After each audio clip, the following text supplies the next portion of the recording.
I'd like to welcome anybody that's here for the first time today. Maybe raise your hand if you would, if you're here for the first time. Well, welcome. I hope you discover something utterly life transforming. How about that? That'd be nice. That'd be worth getting up for.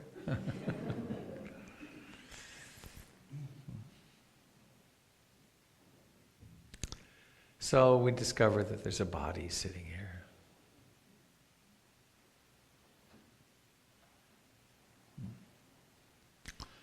Mostly we're pretty identified with these bodies as though they are me or mine.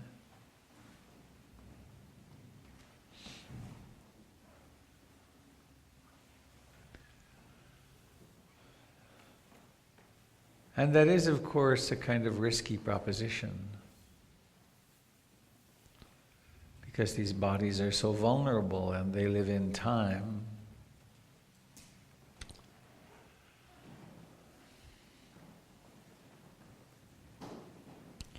And so we might ask ourselves the question, is this body really me? Is this fundamentally who I am? And we could ask that philosophically, or we could ask that medically in a way. We could also ask it experientially and experimentally through observing with our remarkable capacity of paying attention. So we could bring awareness into the body and notice that it's sitting here. It's touching the chair or the cushion.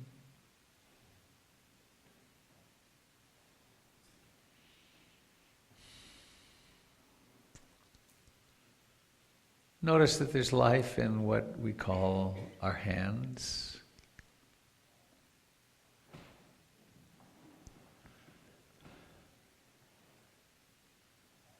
And are there hands there in experience, or is it more like life, tingling, vibrating sensation?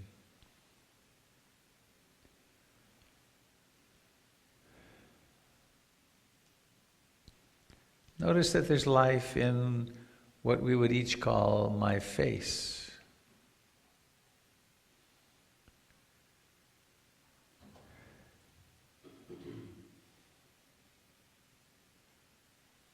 Doesn't require any concept or idea or thought.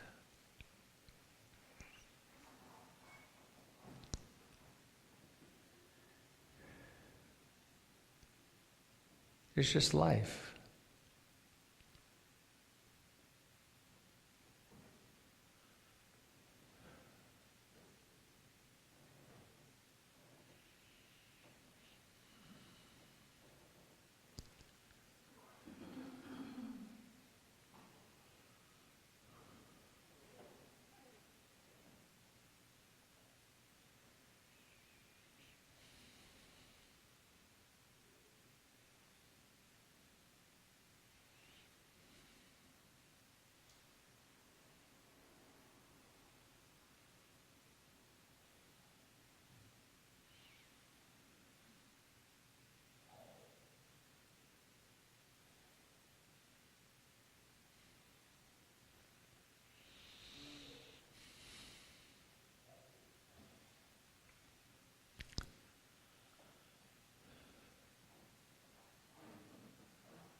Our bodies are inseparable from the earth. In fact, every aspect of our physical body is borrowed for a time from the earth.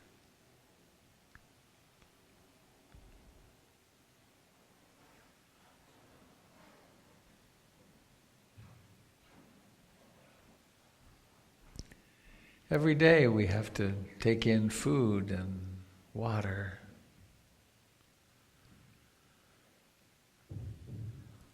And continuously we have to take in air.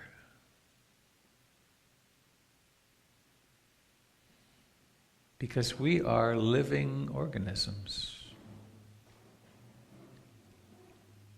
We live at the bottom of an ocean of air.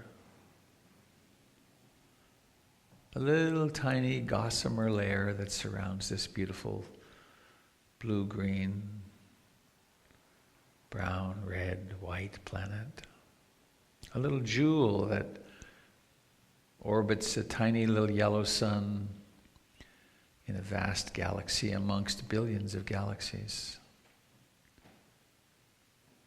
And here there's life, and it takes the form of that which we each call my body.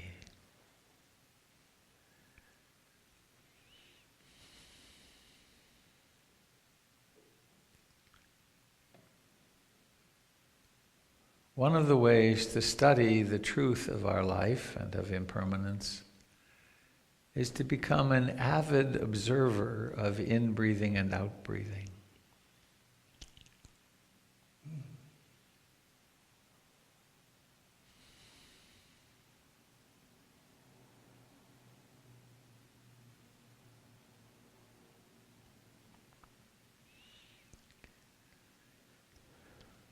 And in this observing, there's nothing really conceptual about it. There's just awareness and the beginning of a breath. Where do you feel it?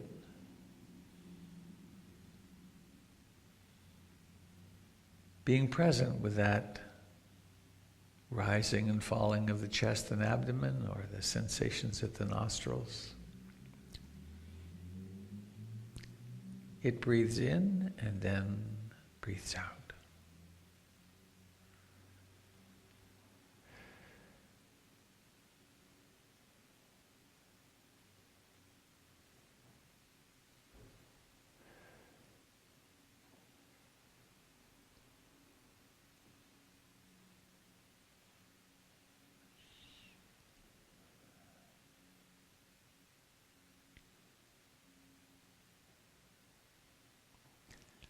This that we take to be I, me, and mine also has a profound capacity, miraculous capacity, to think, to plan, to worry, to have emotions. So just as we observe the coming and going of the breath, we also observe the coming and going of thoughts.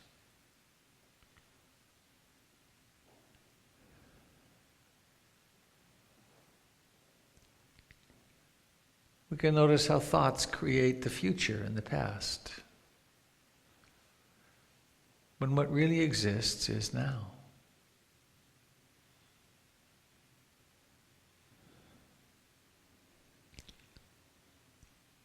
Please don't fight your thoughts. Don't go to war with your thoughts or your emotions. We have plenty of war already in the world. Why not instead practice love and compassion and peacefulness?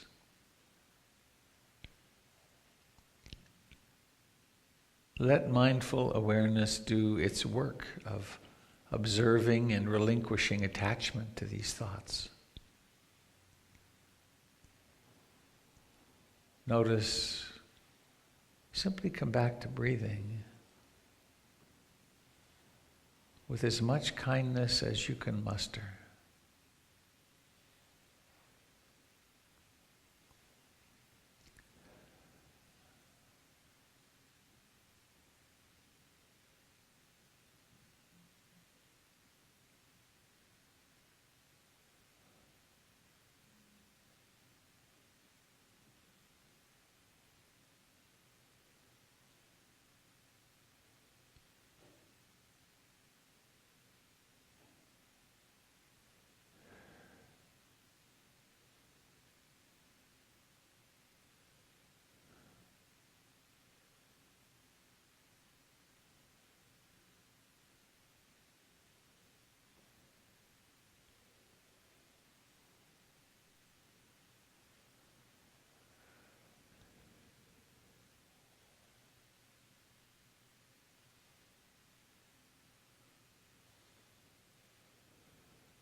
in practicing like this,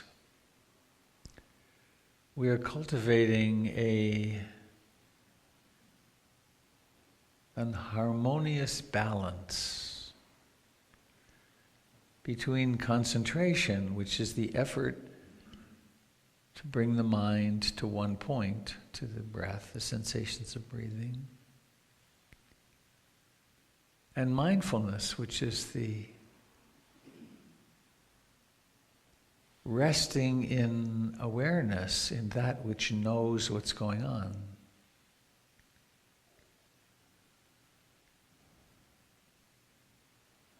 In that which is awake. And this awakeness is non-judgmental, non-coercive. It's just not pushy.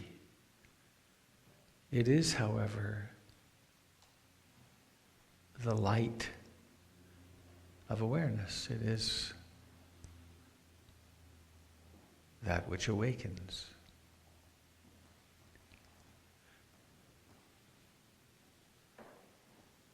So we make some effort, gentle, to come home to the sensations of breathing.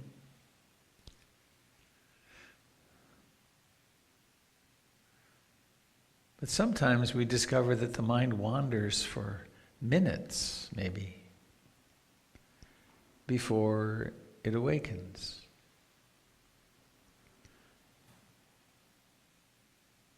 Sometimes then that's followed by self-abuse or some sense of failure. This is all extra, added, unnecessary. It's part of what we are, but simply to notice when this waking up happens and then come back to breathing. Acknowledge the waking up, the noticing.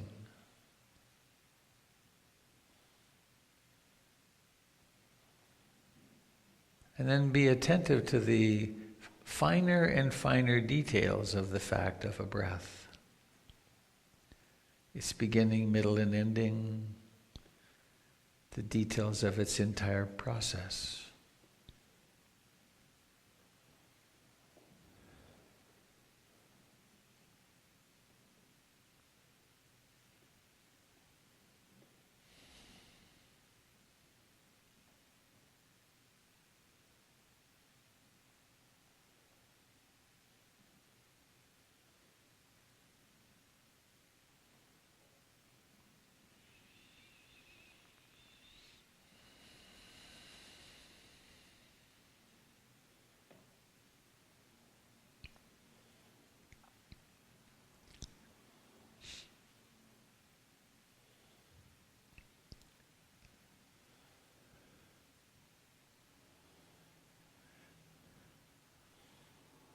If the mind happens to be rather quiet right now, verging into silence, attending to finer and finer details of that which comes into being, disappears.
After some time sitting still, discomfort arises, or maybe it was there at the start. Some of us live with chronic pain, just as some of us live with difficult mood disorders, depression, anxiety.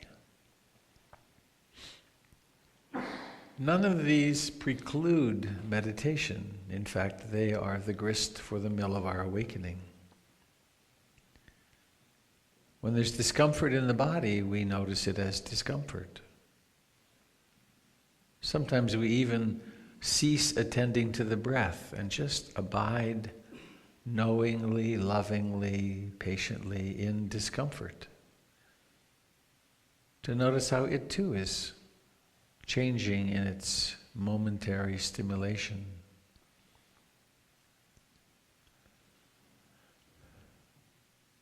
Same with moods, though they're a little trickier.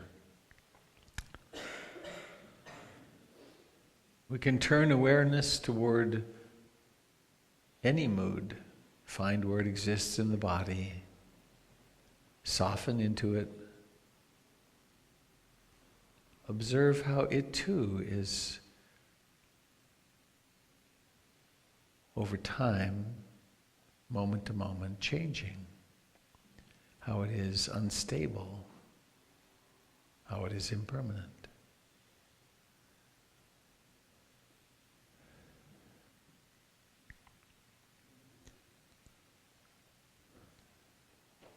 In this way, we use this mysterious awareness to explore and inhabit our lives more and more fully. This is not a practice of escape from. It's the practice of full incarnation into, fully embracing our humanness.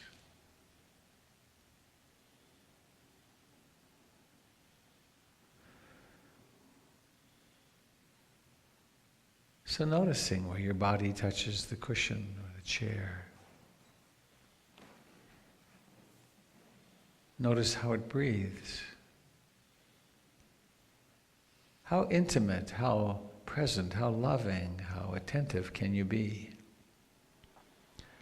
with the actual sensations of life in your body as breathing?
for many among us, sitting still like this without much external stimulation for this long is quite a challenge.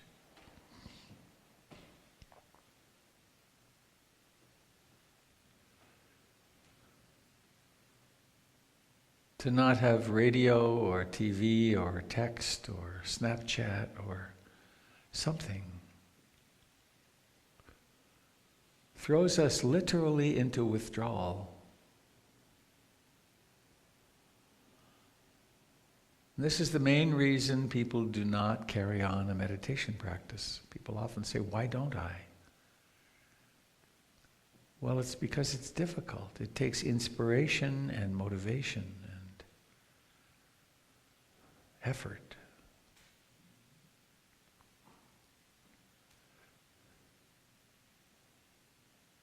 Stopping to sit puts us nose to nose with what's happening in our emotions and in our health.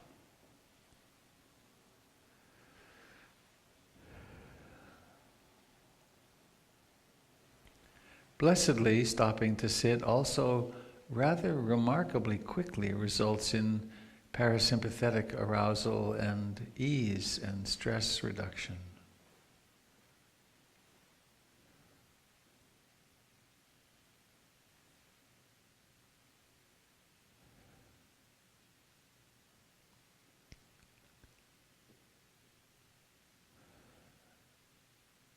So we awaken to what's happening in this moment.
In just a few moments, a gong will sound. In keeping with the tradition of my teacher, Ruth Denison,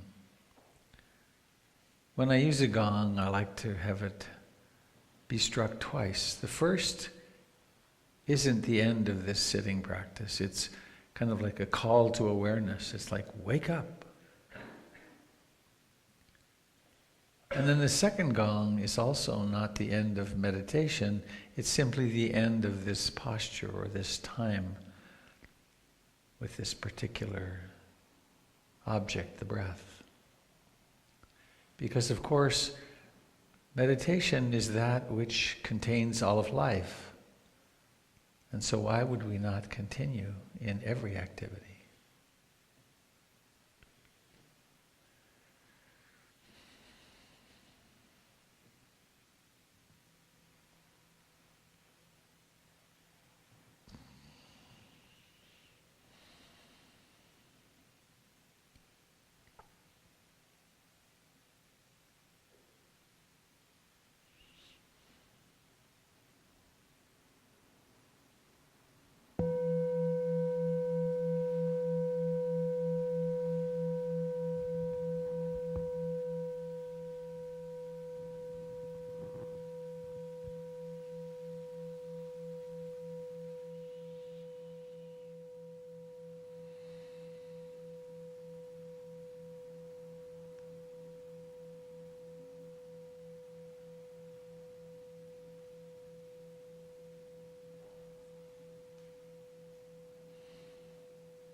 heard a story a long time ago of a teacher who was using a gong like this with a group of school kids, I think pretty young, and had them listen to it.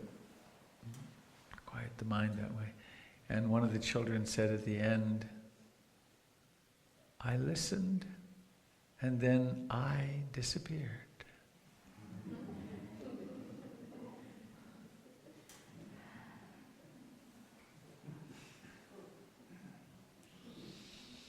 Hello to those of you joining us on the internet.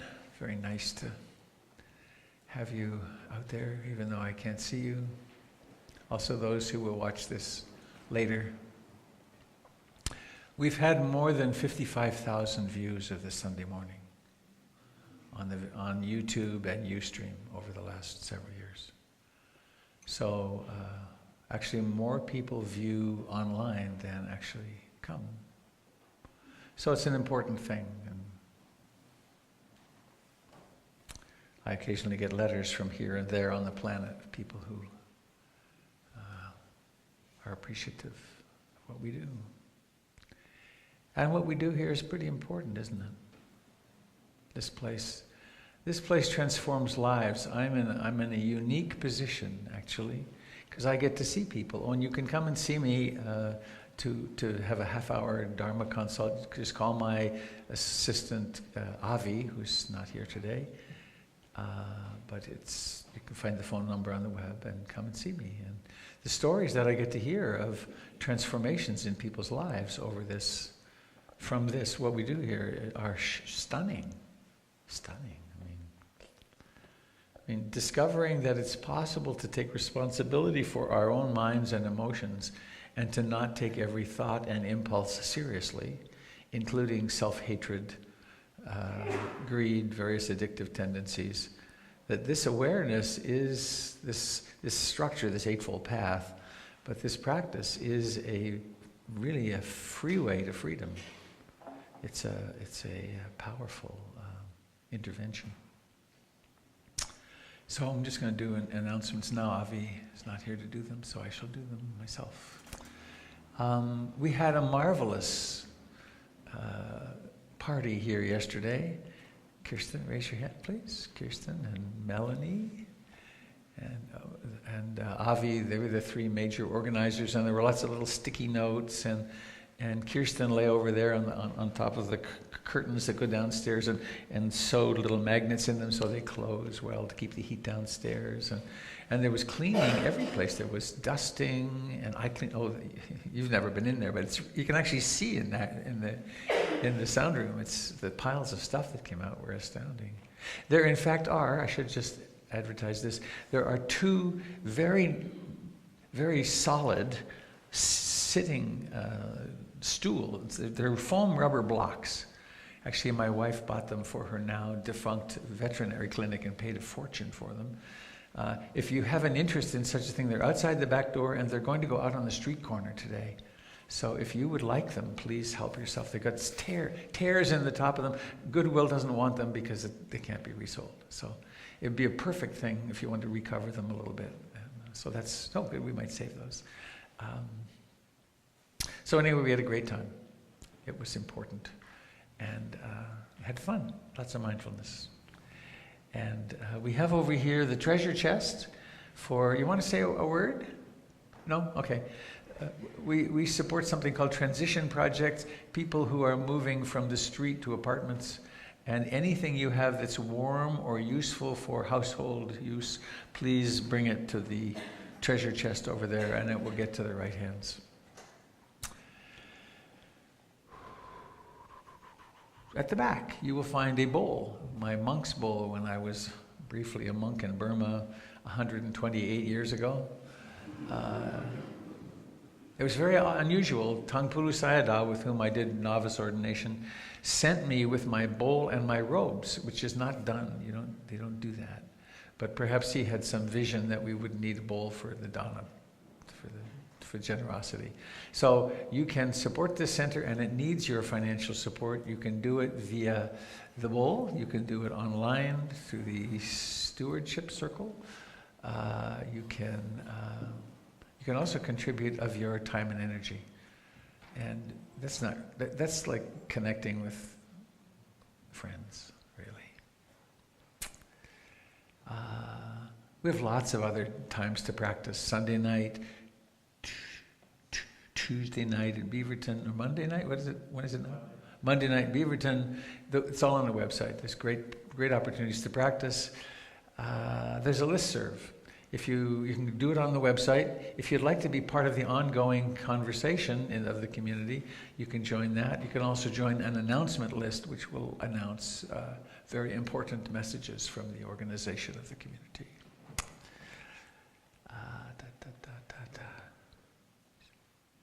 Brightonbush. I will be here next Sunday because my retreat starts Sunday night. Please come and join us. There's still room. And you could go from Sunday night to Friday noon doing meditation in the wonderful, blessedly not burned environment of Brightonbush Hot Springs. So I think that may be it. Anything I missed?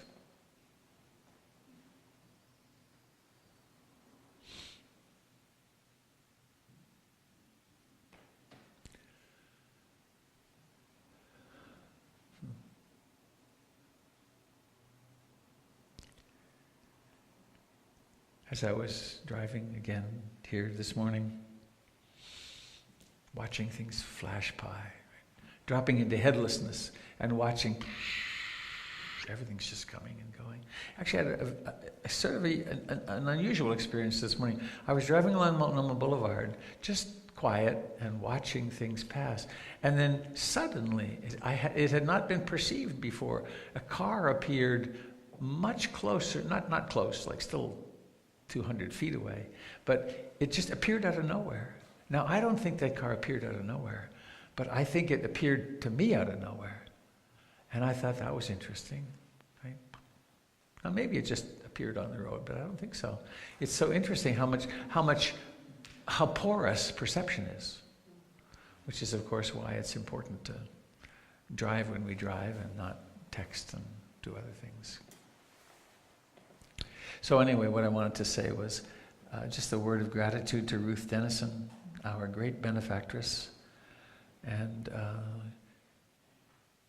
to everyone who has contributed to the well-being and growth of this center since 2004, when we purchased it in January 2004.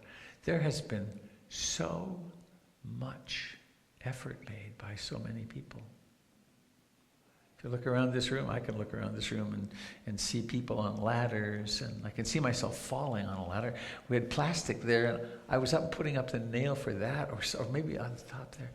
And the stupid ladder was on plastic, and I was stupid because I didn't get someone to spot me. And so the ladder went zzz down, and I was high. And I rode the ladder down and just did ta-da! And the ladder's still here. The rung bent and absorbed all the impulse. And I just stepped off. It was like a moment of grace. It's like, oh yes, do this all the time. Ha ha. But I'm grateful to everyone who has participated, and I invite you to let this be a place of great support for you and to encourage your practice. Okay. Jim, would you be so kind as to do some movement, please?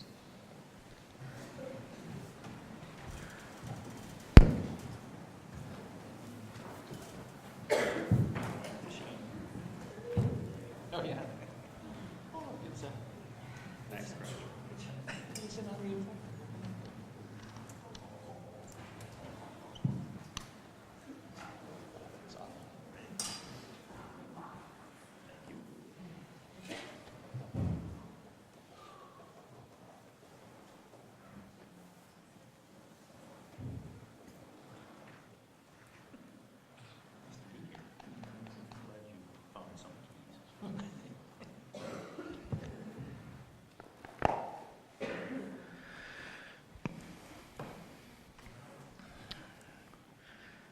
So, we have changed position, come into our standing form. Just to experiment a little bit, bring our feet together and notice how we're balanced. So here is a standing form in balance. And then we'll move our hands around a little bit and notice where the boundaries are for this balance. There's little alarms that go off when we reach too far. When the conditions are not right, balance disappears. It arises and it passes away. If we open our feet about shoulder width apart, we have a whole lot more agency. We can experiment a lot farther and the whole boundary changes. But the conditions of balance exist for a time, and then if we go way over, it doesn't, it disappears.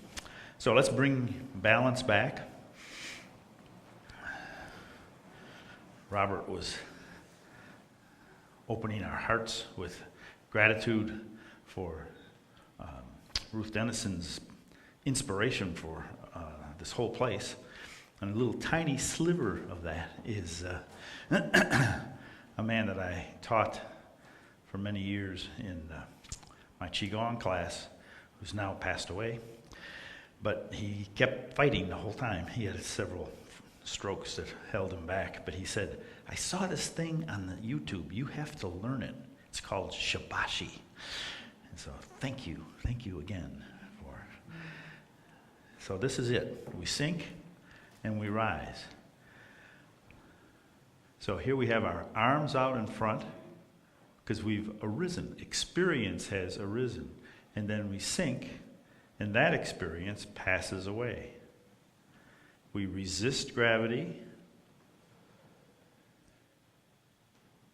and cooperate with gravity. Beginning to resist, ending, transitioning, and allowing, letting go, letting go, letting go. Initiating.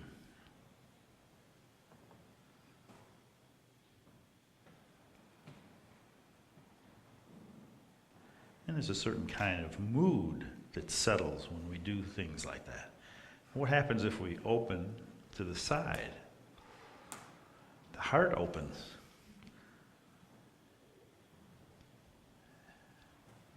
And we reconnect with the earth, lifting, opening. The heart is softer. The rib cage is more relaxed. And we drop down, get in touch again. That softening of the heart arises. And it doesn't really pass away, but it changes. There's a need for groundedness. So moods come and go. Opening the heart is a particular mood.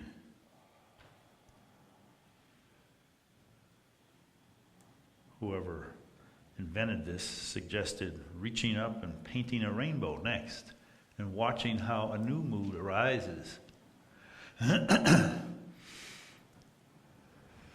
Painting a rainbow is a whole different experience, especially on a gray day.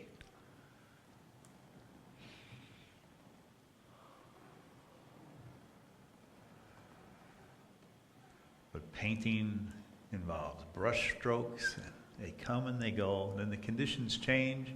We focus on that grayness and we separate clouds. This gesture arises with the arms crossed, palms up, the arms start separating. So the rising part has a particular flavor, and then the surrender has a particular flavor. And it ends at a certain point when we intend to rise, intend to release.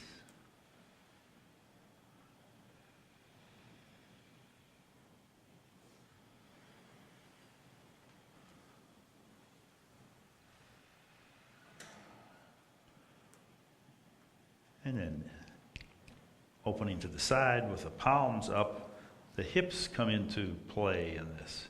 We push with one hand and pull with the other, but the hips assist the stroke. One hip forward, one hip drops back. Conditions keep changing, arising and passing away.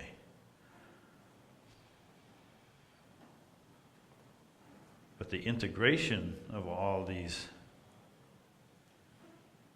separate conditions come together into a release and a relaxation in the hips after sitting still for so long. Getting a flow in that part of our body is a different mood. Dropping the arms back. If this is safe for your shoulders, it will be pleasant. I hope it will be. Modify it if it isn't.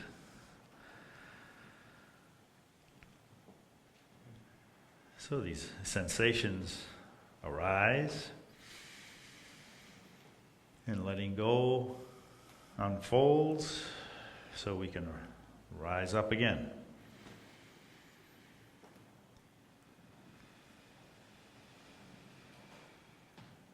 Lifting across, we let the heel come off the floor, and there's a certain kind of agency and balance in one leg and then in the other. So we can trace the conditions. Lots of weight on this side, more weight on this side.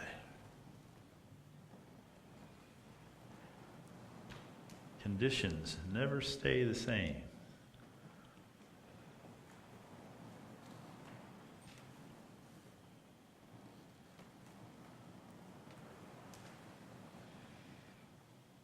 And if we decided to just lift the arm and not do anything else, it would be a very strange gesture.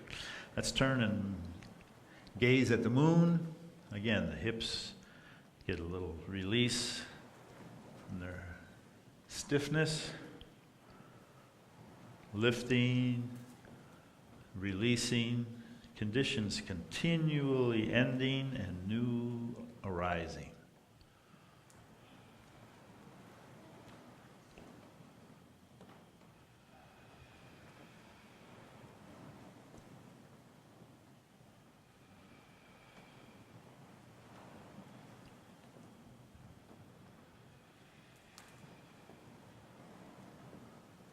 Pressing across with an open hand, just heading for the corner and then stopping. Releasing, heading for the other corner, stopping.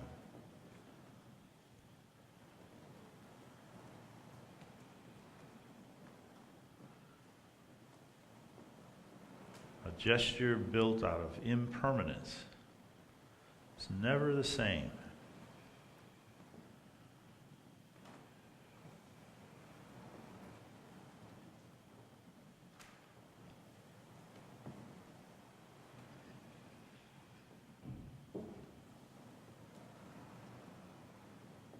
And then my favorite move, focused on the palm, let the hand below face the earth. Come across the center into the other side of your field of vision, switch, and come back. So the upper hand is a cloud drifting across the sky. The shadow of the cloud follows on the earth. Again, there's an integration of impermanent situations. The cloud's always in a new position. The shadow's always in a new position. But they're integrated by our intention and by the intelligence of the body. Once we start this, the body really likes to be coordinated in this movement. It's hard to try to do this. But it's easy to just fall into it. And then it ends. We release both arms, come back to where we started at the very beginning, and notice that sensation does not end. Just the gesture. The sensations are just flowing. We step out, splash in the sea, And a whole new mood opens up. Larger movements changes the emotional state. Sense of energy, sense of openness changes. Playfulness will ride the waves.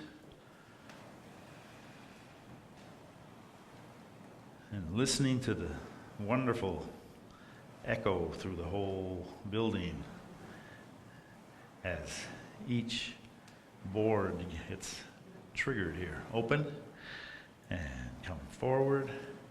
There's a song coming from the floor.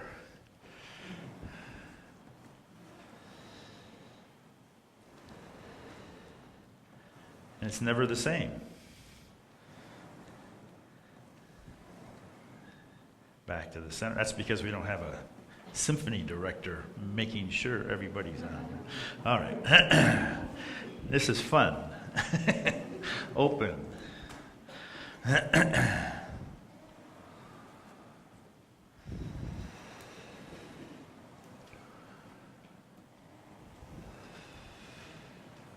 Riding the waves, following the flow, integrating impermanence into a gesture.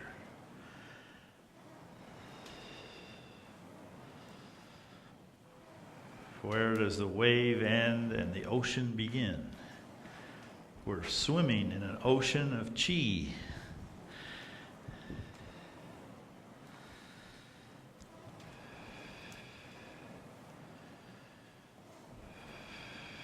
And come back.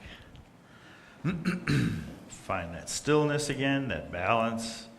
The conditions of balance sometimes are symmetry around left and right, symmetry around front to back. But we can play with that simplicity of balance. What if we sink and make a fist and let the dragon rise from the sea? Each aspect of this gesture is impermanent. We stop and renew. We reach till we stop. But a mood emerges. A dragon rising from the sea, like that storm that's come across the ocean into the northwest, cleansing, hopefully not destroying too much, washing clean, opening our wings will fly with the herons and cranes and eagles. They've probably been very quiet and subdued all night. Now they get a chance to open their wings. A new mood. And then it passes away. We open our stance a bit and turn a wheel, and that's a new mood.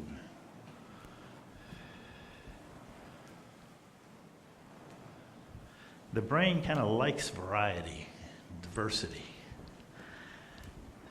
And whoever developed this shibashi had a good feel for that. Let's go the other way.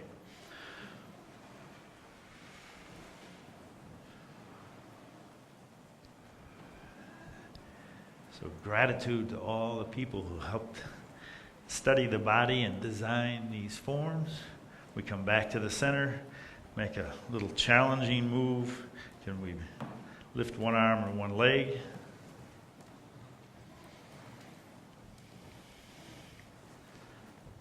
Look how many gestures have to end to keep the flow going.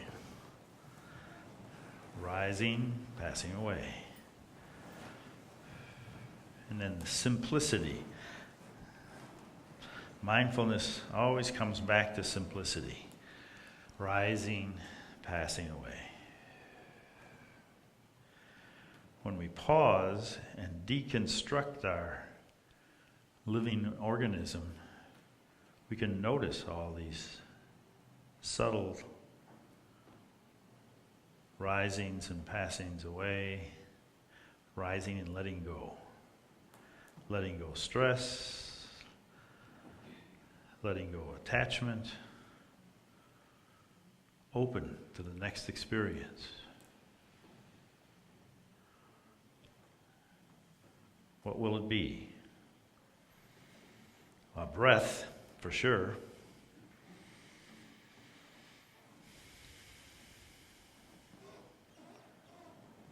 And then what are the predominant sensations in the body? Is there activity in the feet, in the hands, in the chest? Where else? Rising and passing away. Thank you.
Smokeless environment, so we bless only with bubbles. Look upon this world as a golden stream, a flash of lightning in a summer cloud.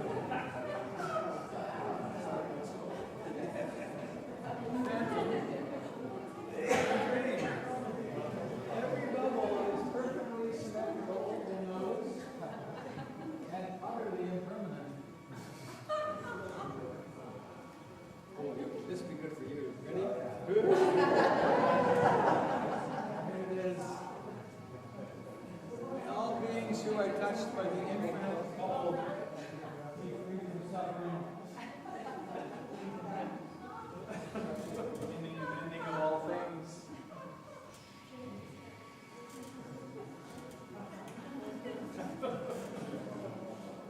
I missed you guys, didn't I? Or did I get you?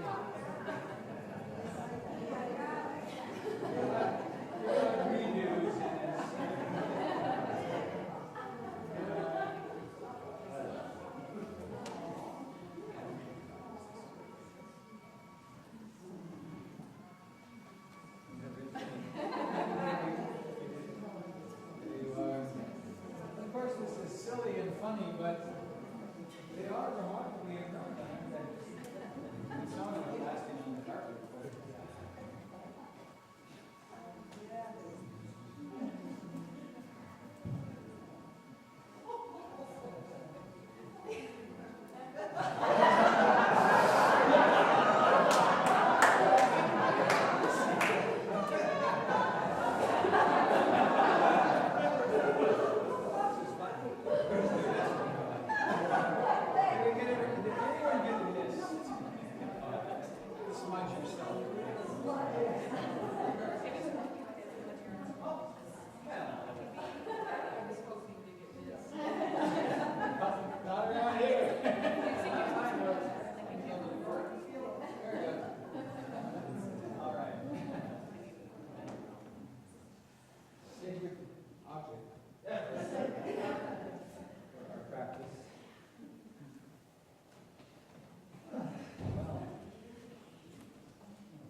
this is actually, oh, turn this on. This is actually a little marvel of engineering, if you're interested in such things, the way the pump works, and it's a great way of demonstrating to kids or someone how you can actually, with such a simple little gizmo, make such things. All right, there. Down to the serious business of spirituality.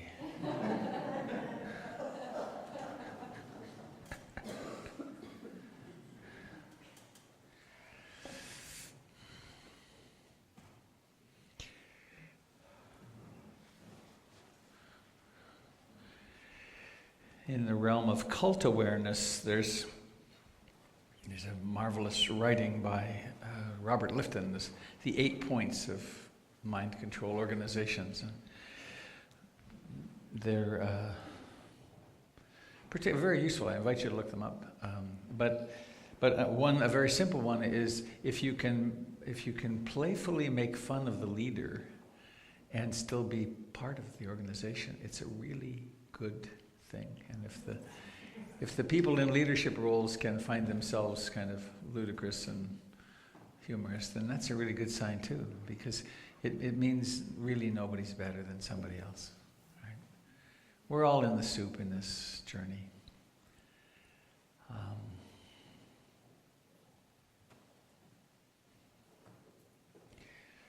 I grew up in Montreal, and it was cold in Montreal, sometimes as much as 40 below.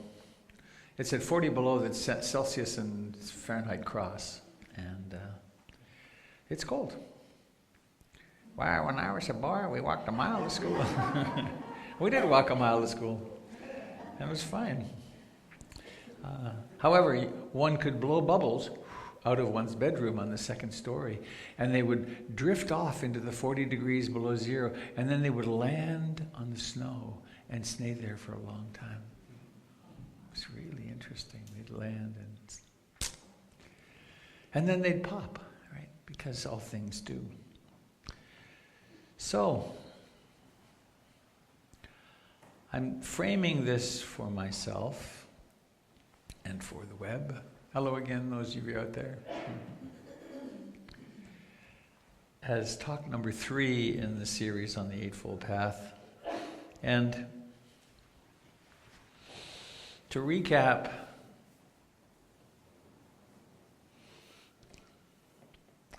the Buddha had 42 years or something like that to teach. And he did really a fine job of repeating and codifying the teachings. And so we have a marvelous, rich basket of ways that we can use to help ourselves become free from suffering and to become more loving and kind and compassionate. The first step, the first facet, it's like a jewel. The first facet of the Eightfold Path is usually spoken of as wise understanding or right understanding, an understanding that's in keeping with reality, and by contrast with capitalist consumerist materialism, which is stuff will make you happy. The Buddha approached it very differently, saying, notice that you're unhappy, notice that you're suffering, and really notice it. Use your meditative awareness to realize how difficult human life is. And then when you can do that, start paying attention more deeply and discover that there's a cause for this unhappiness or dukkha, which is that the human mind wants things to be different. This moment isn't quite okay. I don't like, this moment is awful. I want this person to be different. I want this circumstance to be different. I, me, mine. And this is not acceptable. Reality is as it is, but it's not acceptable. And then through the study of that, through the embracing of that, through the learning to bear that as well, like a wagon bears a load, there's dukkha, its cause, craving. And then there's relief from that. That when the craving stops, the relief is there.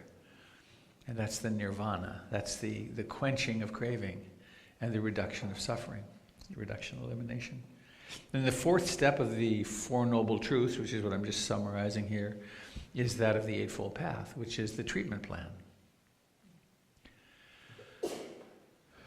There's another part of one more thing, wise understanding, we can look upon, and I think it's very helpful, as our worldview. What is our worldview? What are the filters with which we look upon the world? Because that's how we interpret everything. One small example of that, I was with a friend of mine a long time ago now, driving in her car. We were in a parking lot, and this young, 18-year-old, obviously dreadfully unhappy young man walked in the parking lot, walked in front of us, and she had to stop rather hard, and she went to anger. And I went to compassion. Not that I would always, but in this instance, the same stimulus affects two people really differently because of the worldview that we're in, or the emotional state we're in at that moment. So this is how we, quote, create our reality. We bring our worldview to it. We don't create our reality like that horrid little book, The Secret, by saying, I'm going to have a bicycle, I'm going to make this happen. Just as we don't create a bicycle, we don't create our cancer, we don't create our car accidents, except maybe by not paying attention. We don't create the horrible events that happen in the world through our minds, we do it through our behaviors.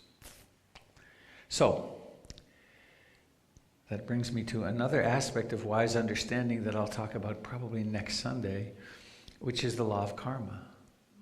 What's the law of karma really about? How much control do we have? What is our influence on our world, on our experience? So stay tuned. That's the teaser. Come back next week for the life-changing teaching. And the Buddha said that the teaching on karma is the light of the world. So I'm thinking that down at the corner here they have the Jesus is the light of the world sign. I think we should get a big one flashing. Karma is the light of the world. We could have this religious competition.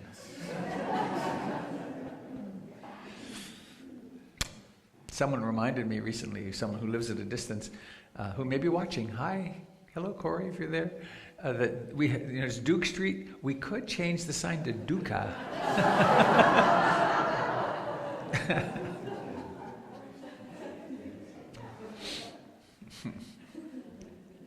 Anyway, karma vipaka. And then we have this exquisite teaching on the three characteristics of existence.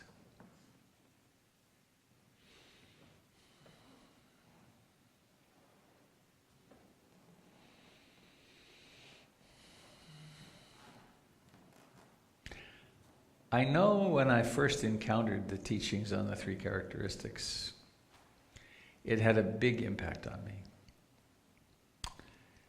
I did a 10-day retreat in India, and then I came back and went to graduate school, and then about 2 years later, I did a 2-month retreat, at the end of which I was so aware of the truth of impermanence that it radically altered my life. Everywhere I looked, this was happening. And it was startling how much it was happening. Because I would have said, well, of course everything's impermanent. But it's one thing to have that as a belief, and it's another thing when we start to perceive it, when it starts to shine with the, as Achan Buddha Dasa put it in Thailand a long time ago, when it begins to shine in our perception with the brilliance of a million suns. He said that impermanence is so radical and powerful that it shines with that intensity. What's miraculous is we don't see it. We don't live as if that were true. In fact, we live quite the opposite. We try desperately to make something be stable. And what's stable? 14.2 billion years ago, they say, they might be off by a decade or two, out of nothing came the universe. What? Weird, strange.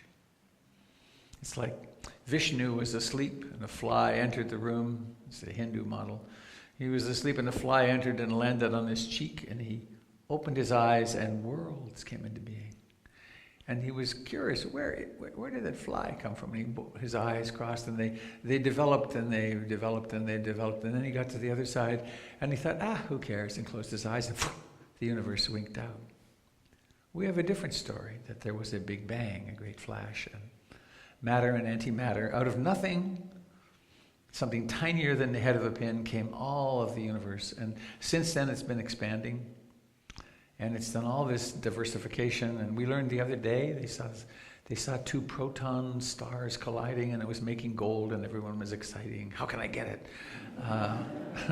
But when I talk about this gold on my hand came from the collision of neutron stars or protons, something remarkable happened to create this gold that then showed up in somewhere, and I wear it. And I wear it as though it were mine. And of course, it's temporarily mine, as much as there is a me.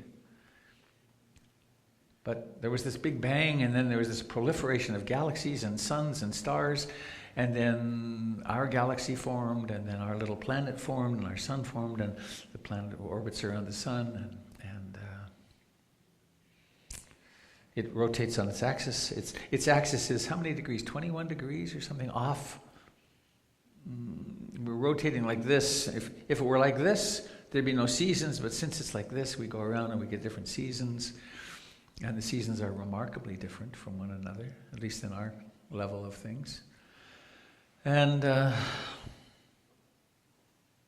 there's weather. And we have a liberal conspiracy that says the weather is changing. And it's changing radically. And it's changing so radically that it's affecting the life of species. In fact, I have a poem about that. A little reading. It's called The Book of Endings. And just maybe to provide a larger context, something like 99.93, 94, a huge percentage of all the species that have ever walked the planet are gone. Because species are an evolutionary phenomenon. And the human species is part of that process, and it will end. It's part of a grand mystery. So this.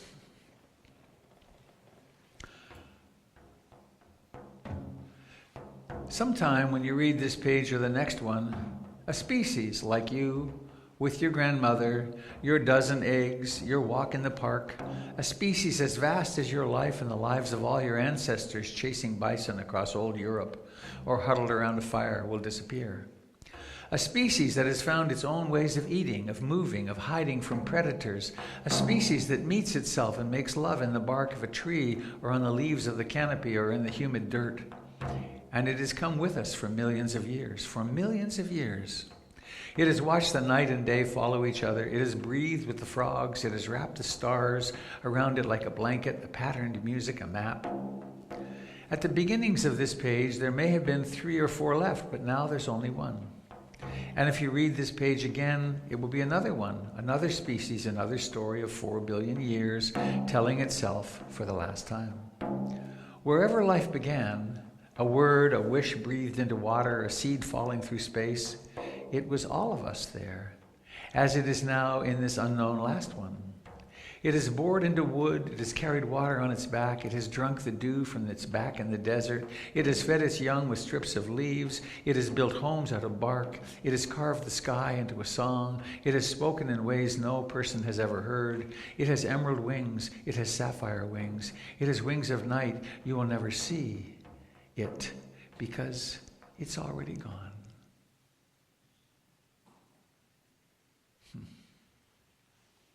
So we're involved in, I think, is it the third great extinction?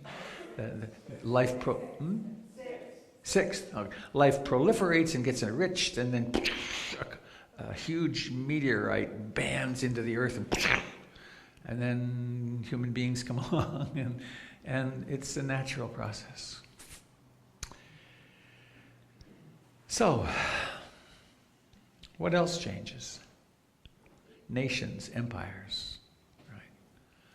I'm a firm believer that we are witnessing the end of the great American empire, And it's requiring a tremendous drop in our standard of living and living more like the rest of the world. And it's difficult when empires end.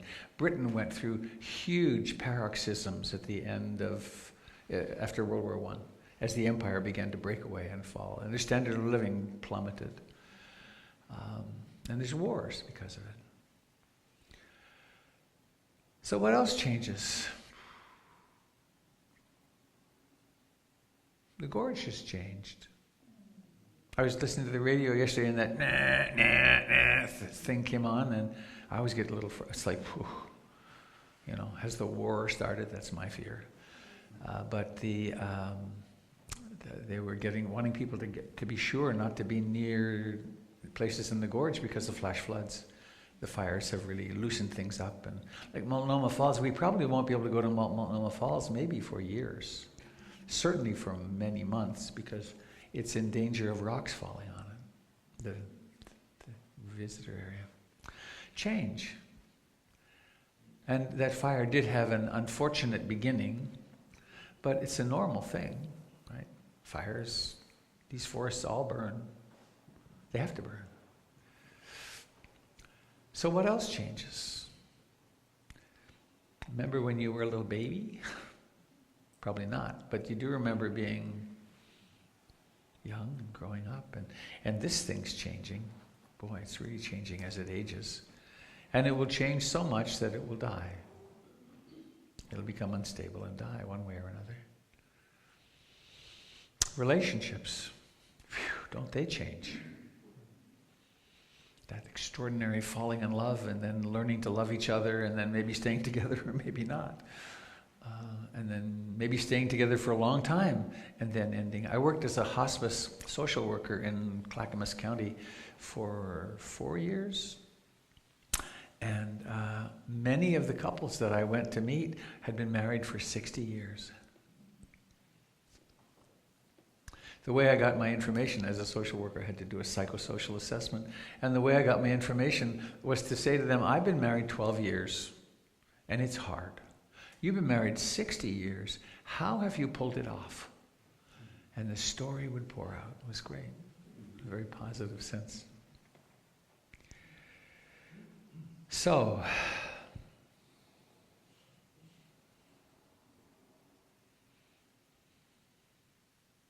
what else changes? Teeth.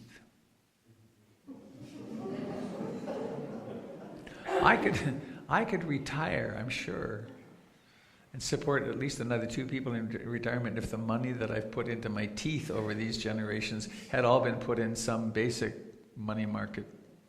Thousands of dollars. Fluoride didn't exist in my childhood.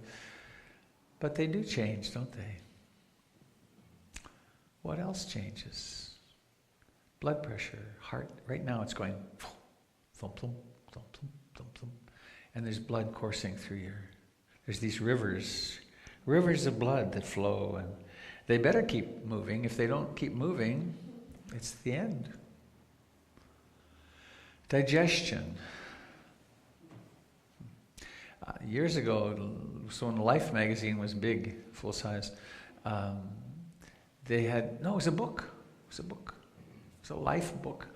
They had photographs of the food that a family of 4 ate in a year in the United States.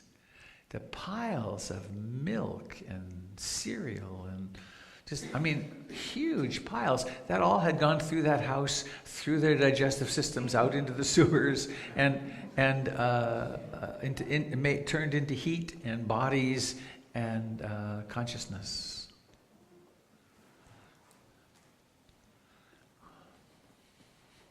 Speaking of that, a long time ago, when I was in graduate school in Toronto, I toured it was an environmental studies program, I toured the end of the sewer system at the harbor in Toronto. And for then, I don't know if Portland does this, but it was a very advanced system for the time. And first there were the big filters that picked out the chairs and things that were in the flow. And then they got down smaller and smaller to the condom layer, and they took all these solids, they took them all out, and they got onto conveyor belts, and they went to a furnace. The furnace was as big as this room across, and there were big arms, and there were several layers to it. And they then took the rest of the thin liquefied sludge, put it in huge tanks, and there it produced methane, which they then ran the furnaces with.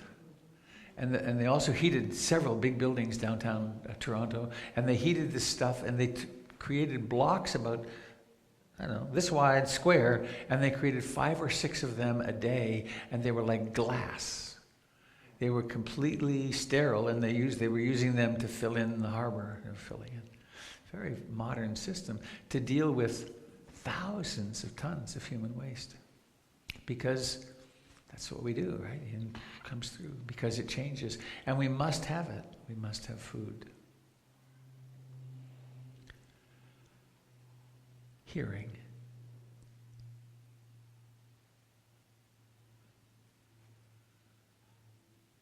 That wouldn't exist if there wasn't change. Or this lovely new gong I got.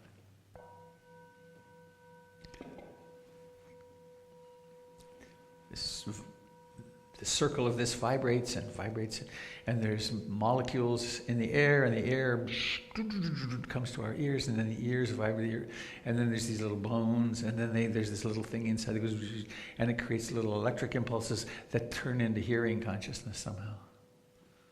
Wow. As soon as, right? This hearing this is dependent upon it vibrating. If there weren't impermanence, well, we wouldn't exist, of course, at all. But all music is dependent upon impermanence. This voice being transmitted and being heard.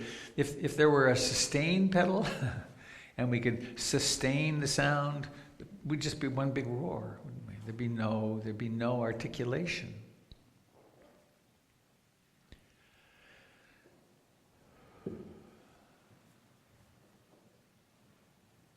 Children are impermanent. It's not what one thinks when one is desperate to have children, I remember. But it's remarkable. They're babies. I'm watching now my grandson, he's now 7 months, and it's amazing. He's already, that little blob of emotional consciousness is already turned into a little person. And he's got... he wants things, and he's very directed. So a self is being formed.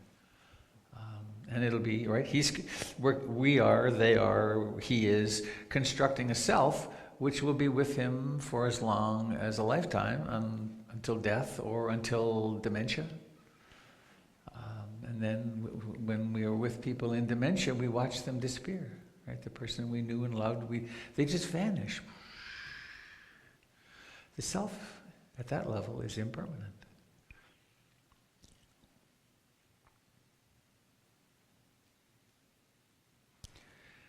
Pulled together a couple of quotes, if I can find them.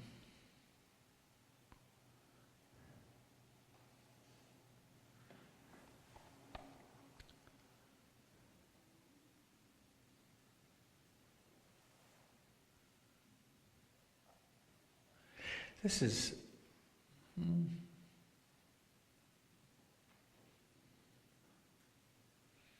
No. Repetitive.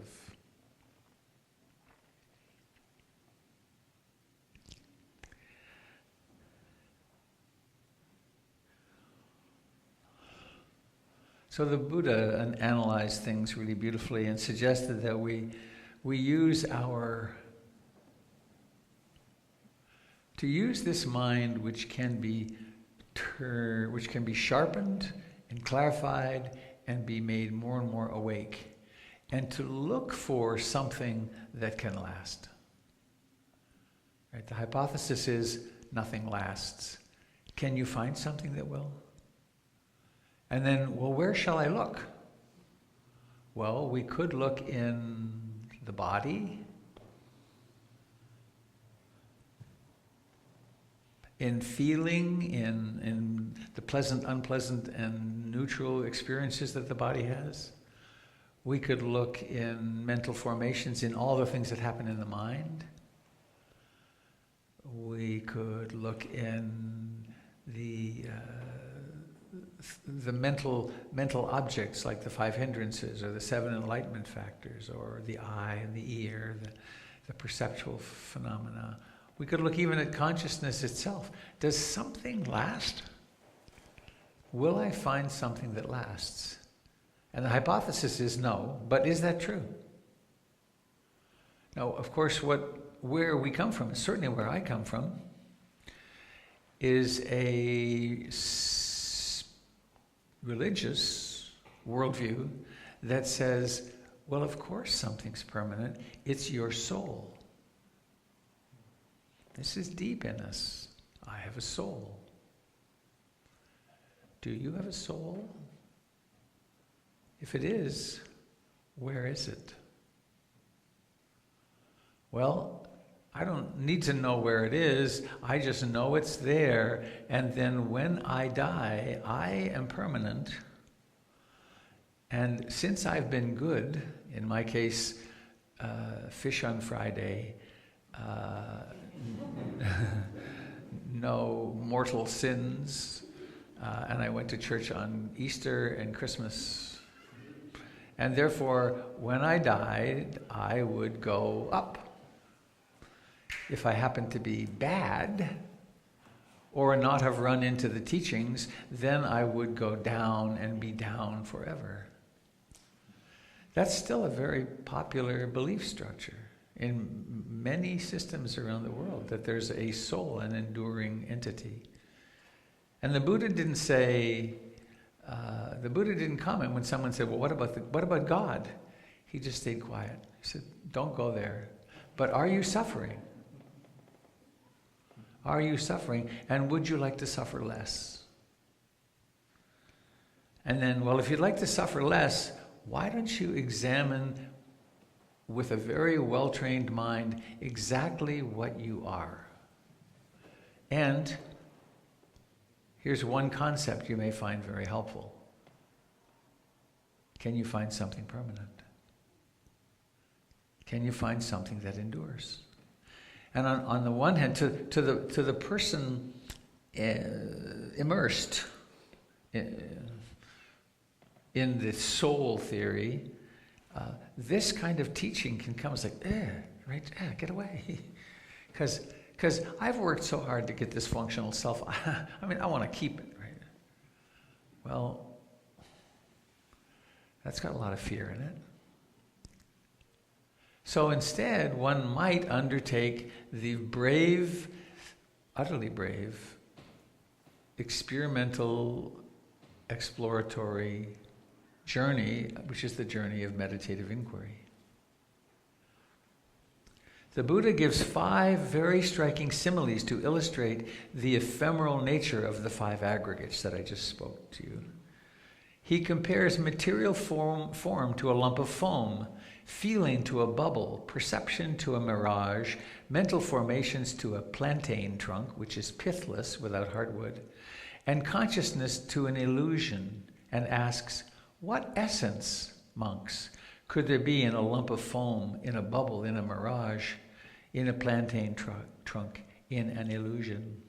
Continuing, he says, whatever material form there may be, whether past, future, or present, internal or external, gross or subtle, low or lofty, far or near, that material form the monk sees, meditates upon, examines with systematic attention, he thus seeing, meditating upon, and examining with systematic attention, would find it empty.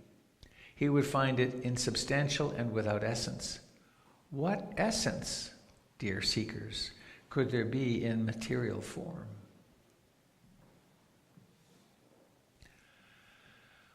When I went to Burma back, it was 1978,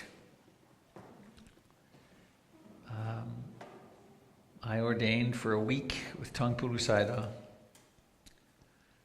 was a very intense week, boy.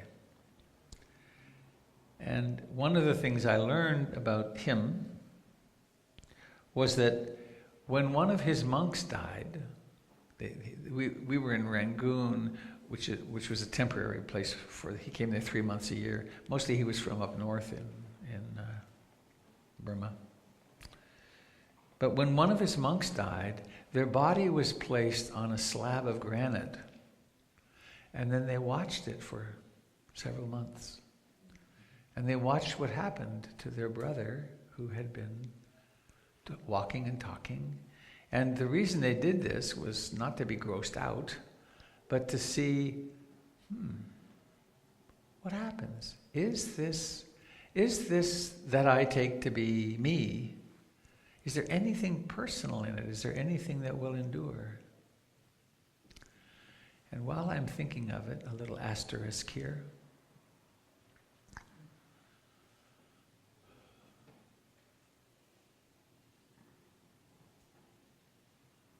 A couple of years ago, there was an article in Time magazine about a Buddhist monk in Western Burma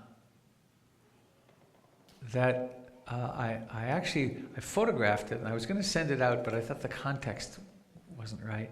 But he's still around, and he belongs with Hitler and Goering, and he is a man of hate.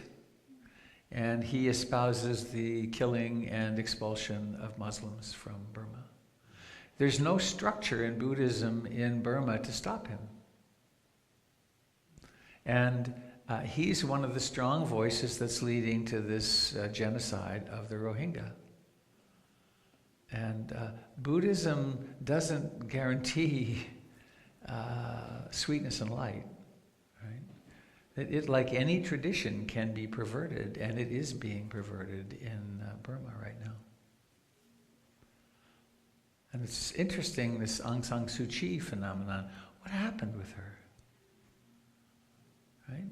Tremendous force for love and peace. And in fact, the inscription in Jack Kornfield's book, The Wise Heart, that I'm using on my Wednesday night class, is to Aung San Suu Kyi. And now people are taking back her awards. But what happened there? Anicca, impermanence. I'm wondering, does she have a gun at her head? What's changed? And we don't know.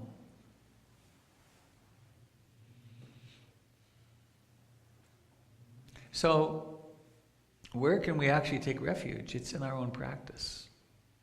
In the Buddha, the Dharma, the Sangha, in being awake and in the way things are. And this description is a description of the way things are. And in the community of awakened beings, and in our little community here, and ultimately in the community of life. So back to Anicca. Was there another quote here? Let me see here.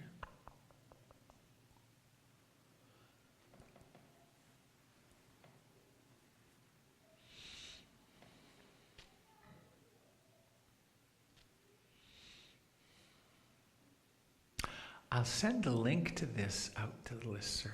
There we are. There's a really nice, extensive gathering together of the Buddhist teachings about impermanence.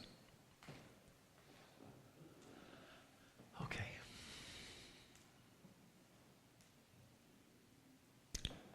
Please let your eyes close.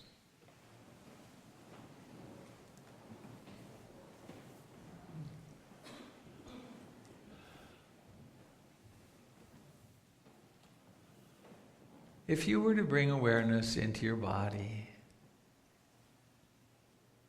what do you notice? Do you find a body, or do you find anicca, impermanence?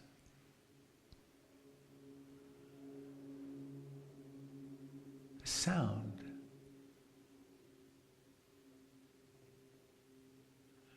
Please come home to your hands, what you think of as your hands.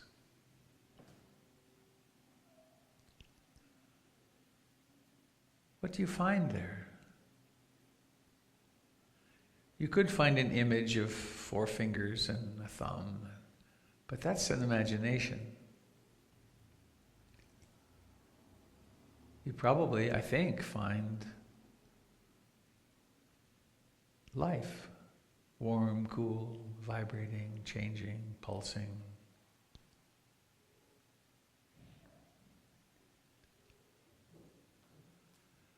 How about your cheeks and eyes?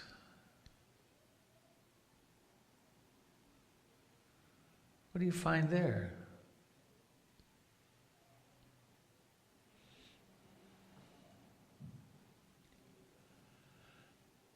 And then this friend that we've been paying attention to, that we call the breath.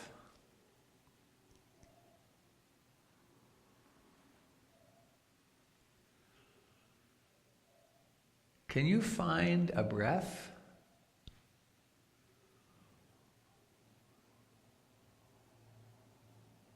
I don't think so. That's an idea. Can you find sensations from which we construe a breath? I think you can do that.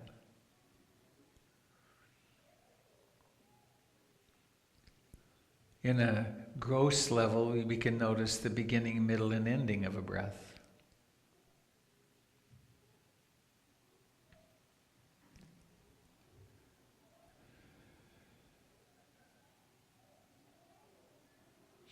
And then the mind wanders. And it may wander for a short time or a long time. And then awareness pops up. Was that wandering mind permanent?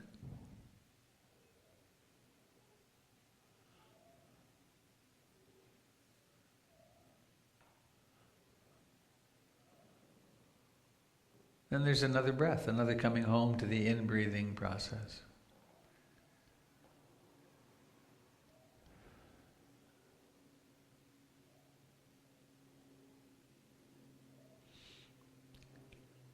You discover the mind wanders again. Maybe it wanders hard, long. Or maybe a thought arises that has an emotion attached. And then it's gone. Was that thought or emotion permanent?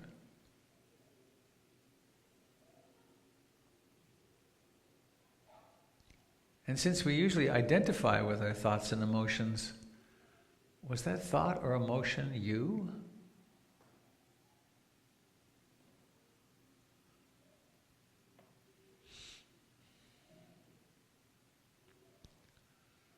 The Buddha taught that we construe an enduring entity, a separate self, a soul, through unskillful paying attention. Meaning, instead of looking deeply, we look superficially. Well, that's my breath breathing. Yep, that's me.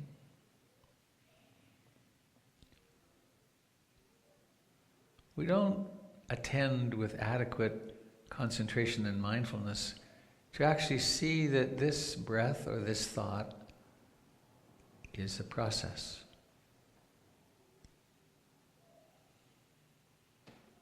That this thought thinks itself into being, actually.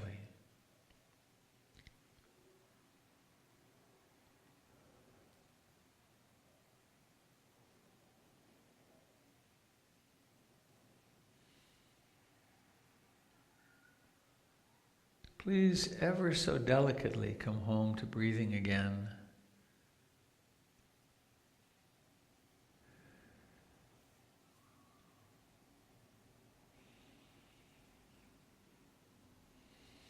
Notice how, by what we call the end of the breath, the beginning of the breath is distant.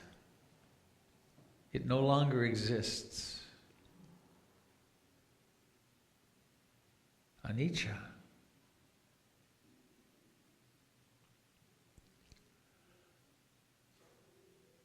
And to experiment with seeing, right now, if your eyes are closed, there isn't much to see. Perhaps some light and forms, light and kind of blurry. Then notice the intention to let your eyes open, and then make the effort to let them open. And notice that seeing is born. Seeing, dependent upon conditions. There's objects.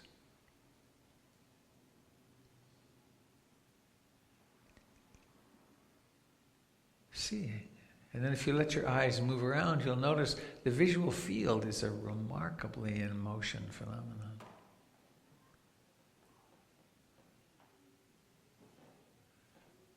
And then let your eyes close again. Seeing winks out.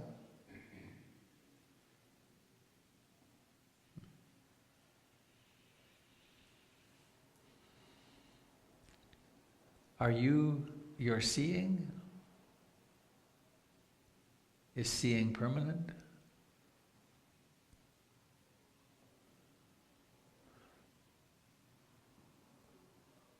And now allowing your eyes to open again and notice seeing, wink into being. Seeing.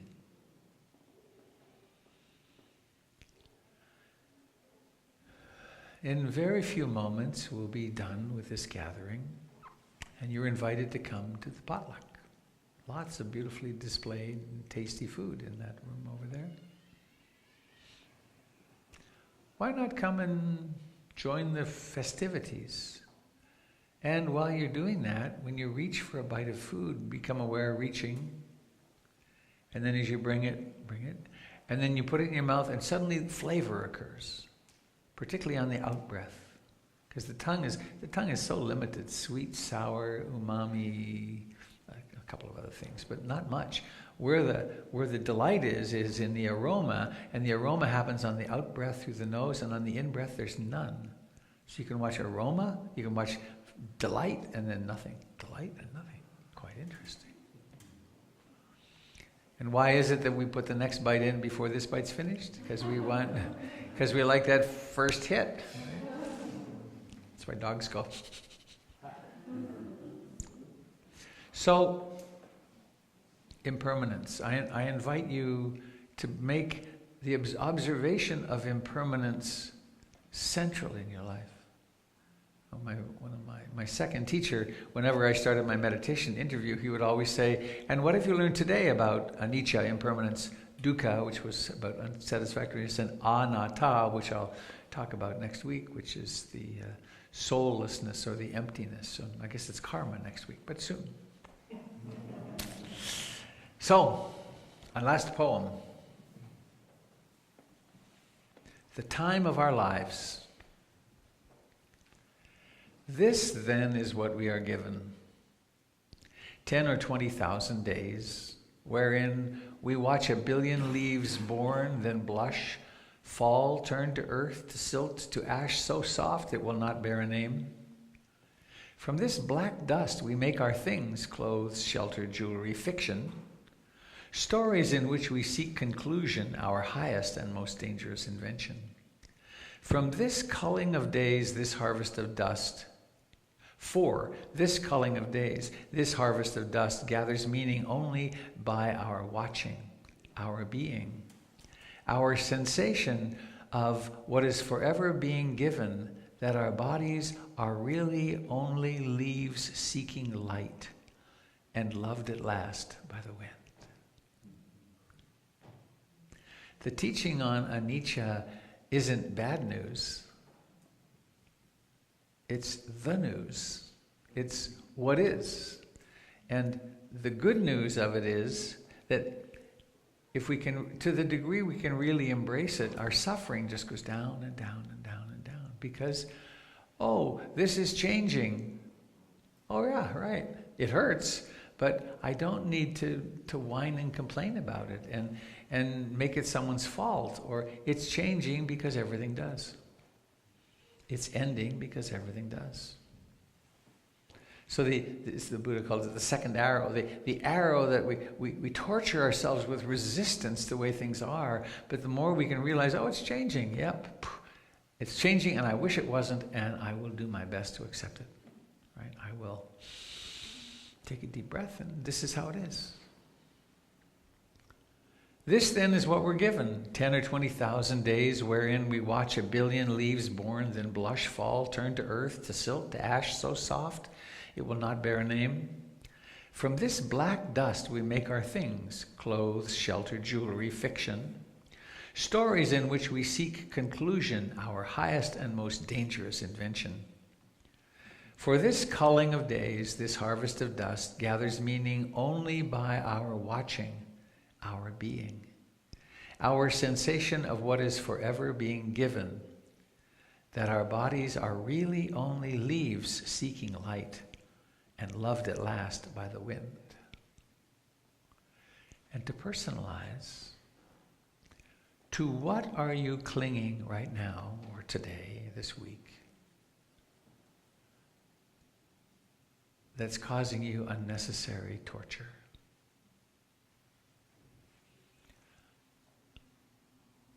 What unenforceable rule about life do you have that's causing you pain? He shouldn't be like that. She shouldn't be like that. This should not be ending.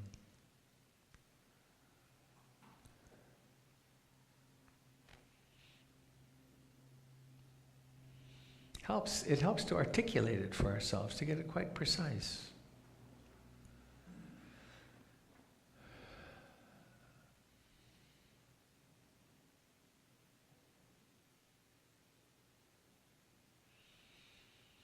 And then coming home at any time, at a stoplight, at anywhere, you can drop into the body. I call it plopping. Plop into the body and just be with your breath. Just being with the breath is very calming, but it's also a provider of incredible insight and understanding. Because this breath is impermanent.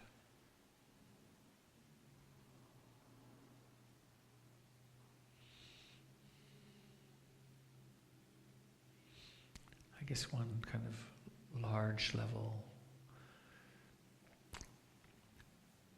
Part of the suffering that I've seen in myself and in many of the people with whom I've spoken individually in the last few months is that I had with the previous presidential circumstances a sense that, oh, this is the direction we're going now, right? This is acceptance and love and so on. We're moving in this direction and more sharing, and then something different happens.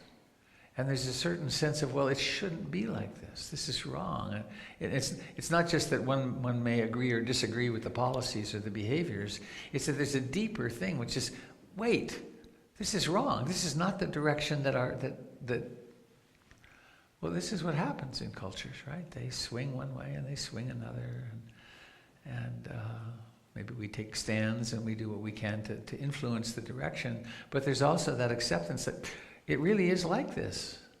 It really is like this. And so, how do I take a deep breath and not add on the inner outrage? It shouldn't be like this. It is like this. How can I then be more effective without blowing myself out of the water? Do you hear any stirrings of little feet in there? You do. They're being very quiet. So thank you very much for coming and listening and participating in meditation. Thank you to those of you joining us on the net. Please let's make a big circle, and I'm going to join the kids in the middle. Anyone who would like to be amongst us in the middle, you're welcome to join. It's fun in there. You get to blow out the candle.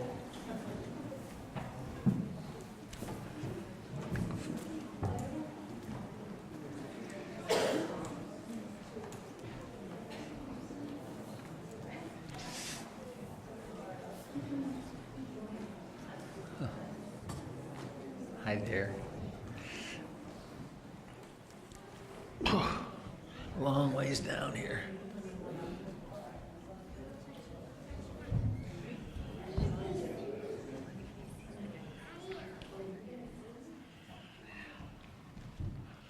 Well, you're down to just a leg brace again. Oh, yeah. It's much better. Eric is wearing a thing on his foot. It's actually an ankle brace because he's getting better. He used to have crutches. Please find a hand to hold, if you will. May I hold your hand, my dear? You have that little sparkly eyed. You could. I'd like this hand, but you could share that hand with someone on the other side. Okay. So these bodies, these temporary homes that we have, are capable of contact. It's a nice thing, isn't it? Good thing. So give the hand on your right a little squeeze, and wish this person something beautiful, something kind. Oh, I accept. Thank you. A chocolate, please. That's nice, isn't it? All right. And to the person on your left, wish them something really nice. How about a cake of your choice? Lemon cake for you. And so to everyone in this room, we offer our deepest wishes. These minds can think and do anything, and they do. So why not use our capacity to direct them to create a wish of wellness for themselves, for all beings, and for yourself. To our brothers and sisters of the earth and the air and the waters, to all of us here on the earth as we come and go, may we all know happiness, the causes of happiness, and the true freedom of waking up. Well, we come to that moment. Do we have selected? Great. Thank you. So, whenever you're ready. May all beings be happy. May all beings be happy. May all beings be happy. Sadhu, sadhu, sadhu. Yay, thank you.